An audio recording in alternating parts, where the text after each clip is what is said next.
Okay kayo to sir. Wag ka nag-apil-apil sa political kanang disarray or kanang political kanang kagubot. Kay ang gusto gyud ni Bibi Sara nga servisyo gyud ang amo ang kanang unsa nga may priority sa atong office. So nag-continue to sir despite sa the fact nga kanang giputol na ang budget sa OVP. Adayon gyapon mi sa mga rice program nato, kanang livelihood programs nato, ato ang mga assistant sa mga pagbabago learners nato, uban pang mga basic services sa katawhan.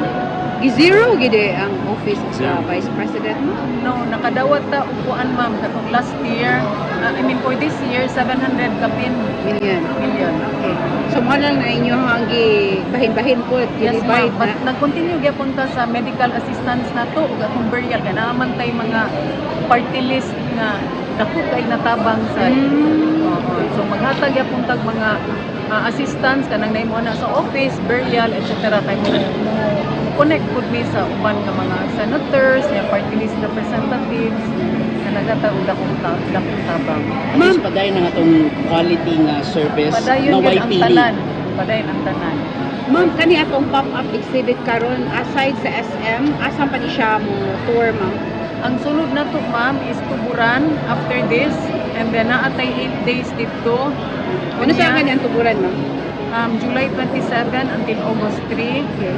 Unya, after that, ang Barili, which is August 5 to 15. And then Argao, 20 to 31. Nya, Robinson, September 1 to 15.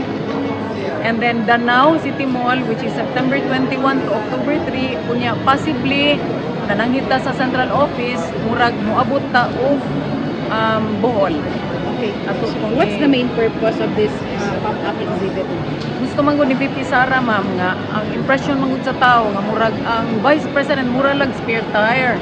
So ipakita niya nga in the past since kang Vice President Sergio Osmeña nanay nahimo ang Vice President dili lang ingon nga nagbuwat lang nga naay mga panghinabo sa presidente para musaka siya kay by succession ang Vice President man gyud mo musaka.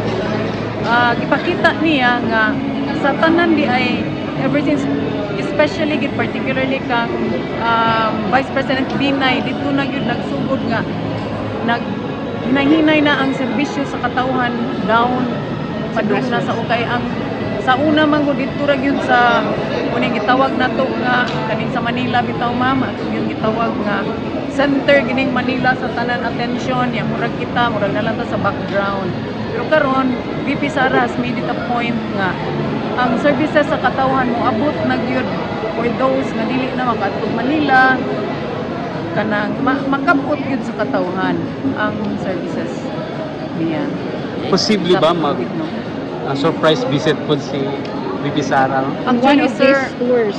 actually si PGMA nagkuan to siya naghatag siya og kanang unsa nga nani sa through her chief of staff nga muanhi siya karon sa SM unta.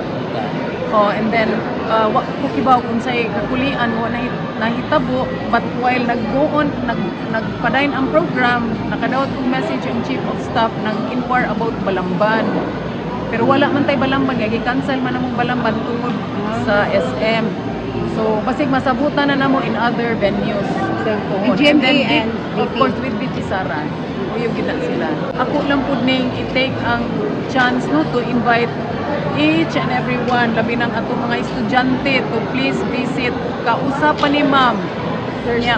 First good ni and then at launching po ni sa Cebu niya educational kaini for especially for students kay bisag ako gani ma'am okay ko gibaw uli mo si Sergio Osmeña day atong first vice president pero educational kaini niya makatabang kaayo labi na sa atong mga estudyante so please visit us kung kaning uban nga mga places nga atong gi-mention kaganina. So this pop-up exhibit is part of the 90th Anniversary sa OVP. Vice President Office ma'am. Yes ma'am.